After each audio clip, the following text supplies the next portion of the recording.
Welcome, folks. This is Tom O'Brien of TFNN. We go 5 days a week. We go 10 hours a day. We go 24 hours a day on the internet at TFNN.com. Always remember, folks, whatever you think about, you bring about. Whatever you focus on grows. Hope everyone's having a great day, safe day. Let's make it a great night, folks.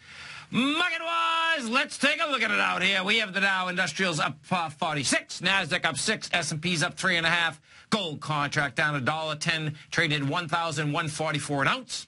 Silver flat at $15.44, platinum up down $7 at $1,197.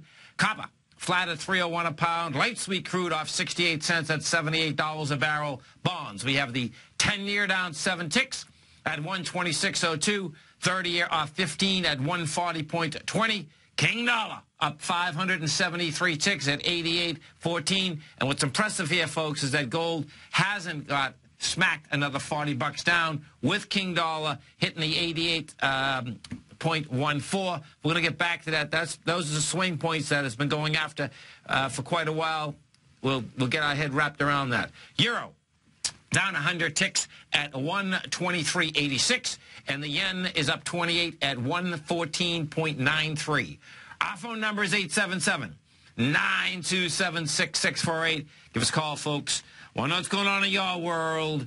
In the world of the S&Ps, let's take a look at them. What do you have? You're at another high out here. If we go to the future first, why the future? Well, we get the markets that are open, folks. What I expect you're going to see is the S&P itself just doesn't have the juice to stay and break away from these highs that we're at. The Dow has broke away from them. S&P just can't handle it. Each and every time that it comes up to the higher levels, it gives it up. This morning, you had it open, at 8:50 a.m., we were at 2026. You get down into this level at 10:10 at 2010. So you had a nice price spread there. We had a 16-point price spread. We've come all the way back topside again. What I expect you're going to see as we get into this close in the next hour, it's not that it's going to get dramatically lower, but what I do expect you're going to see is that we're going to get the S&P, the future S&P is going to be flat, and right now it's up 4.75. A flat S&P right there will be basically a close under yesterday's high. And the more that continues to happen, that you can't get up and above and really make this leg up, is saying that you're going to go back downtown. We're going to take a look at the Dow Industrials now. It's intriguing with the Dow. The Dow has got away from the price, and in a big way, too. I mean, I'm not going to be using that 350, 17,350 as the high it's getting away from, because realistically, the consolidation was at 17,151. So you're away from that by 450 points, and that'll have to get below that in order to get to lower price. Inside the Dow Industrials out here, putting the juice into it, is you get GE right now up 50 cents. Microsoft is the big number. Microsoft right now is up 79 cents. You get Home Depot up $1.46, and you get Caterpillar up 144. Taken away from it is American Express. That's down $1.08. You get Ma Bell off 36 cents. Verizon is down 29, and you have Merck down 29 also. The NASDAQ composite. We go over to the composite. We take a look at the composite. Flat. It's up $6 out here. Composite is, we'll see whether the composite can also get away from the consolidation. The number on the consolidation for the composite is about 30 points lower. It's about 4,600, and we're at 4,627.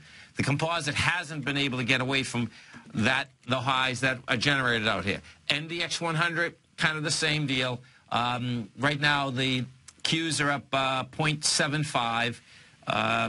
Inside the NDX 100, what's putting juice into it out here today is Whole Foods. That's up 451. You have Henry Schein is up $8 at 130. You get Vertex Pharmaceutical up 530, and we have Tesla is up 860. Taken away from it, Qualcomm is getting hit. That's down 724.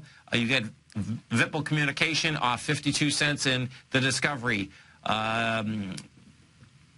Discovery Network is down 145, and the A shares are down $1.33. Gold contract. Now, it's intriguing with gold is this, folks. When we get over to the dollar and we take a look at the dollar, gold today gets down to a price point of $11.37. We do 151,000 contracts. It hasn't shown any strength on the way up, but guess what? They can't push it lower at this particular point. And that with the dollar going to the moon. We go take a look at the dollar index, and what we have with the dollar is this. Dollar has 53,000 contracts out here today. We've hit 88.15. This acceleration up is when Draghi came out this morning and said, listen, we're going to push more stimulus into Europe. If we go take a look at that correlation of what the dollar is trying to hit, and we put this on a continuous contract, what you are going to see is that your first swing point is 88.80. Now, we've hit 88.15. When you get that close to it, guess what? We're going to hit the 88.80. We're going to probably hit 89.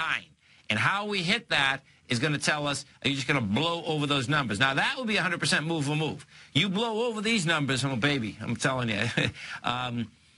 I expect, you know, if you blow over those numbers, you're going to go to 92 in a heartbeat. I don't expect you're going to blow over those numbers. What I expect you're going to do, you're going to come up to them. When we are coming up with some force, you're going to come up to them, you're going to test them, then you're going to back off, and we'll see how long you back off. But the way this dollar is setting up for a longer-term prospect is that if you break, well, here, let's just bisect and dissect it. And the reason being, folks, that we really want to get our head wrapped around the dollar so much is this. It's not just because of the commodity market, the gold market. What absolutely is a correlation, which has been happening, is that, you know, markets always change. But our market absolutely loves a strong dollar. So when the dollar is basically going up, market's going up simultaneously, versus before they couldn't stand a strong dollar.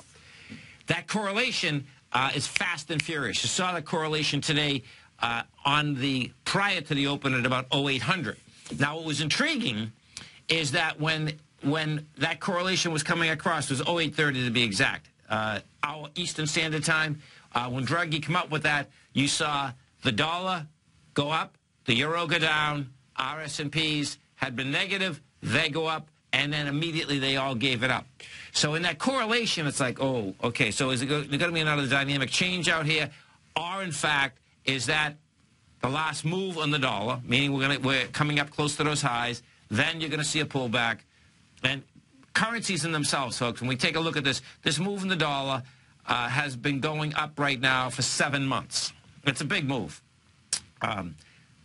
Shorter term, what I'm looking for is a test of those highs, meaning the 89, a pullback, probably with lighter volume, and the longer term aspect looks to me like the dollar does want to break and go topside 5 or 6 years, 4 or 5 years, 121's game again.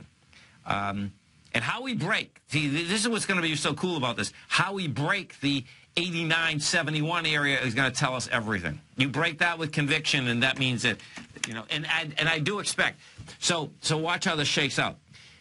If, in fact, the dollar gets by this swing point that we're talking about right now and extends itself without a pullback, that would be saying, that would actually be bearish for the dollar, because the amount of energy that would come out in order to do that would say that, okay, you're extended, you're done, then it can back down for another year, 2 years, whatever.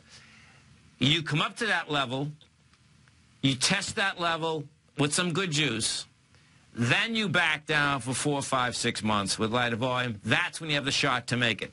The dollar has not been able to get through that area. When we bring this up, that is, the dollar has not been able to get through that area going all the way back. I mean, we're going back a long time now. Let's see. The first time that I tried to get through that area was in 2004. So you're talking, you see what happens there also is that that's a decent base. You've been building out a base. So the real key is that, okay, when is it going to take off of that base? You know, we'll see where the baby shakes out. But in this particular case, what I do expect that you're going to see is that going to go up, test it, pull back off it. Some of the high volume stocks in this low volume market we have out here is that you have, let's see, we got, wow, Genworth Financial. Look at that thing getting taken apart. This is an old GE company. This, what did they find here? This is down $5.27 and it's only a $13 stock. What happened here? Genworth, the CEO says, abandoning long-term care, is committed to long-term care insurance even after loss tied to the coverage. Few of the company's biggest share plunged since 2008. Man, what a disaster this is. Holy cow. This is an old GE spinoff, man. Whoa, baby. Put this up. It's going lower. Unreal. You stay right there, folks. We'll come right back.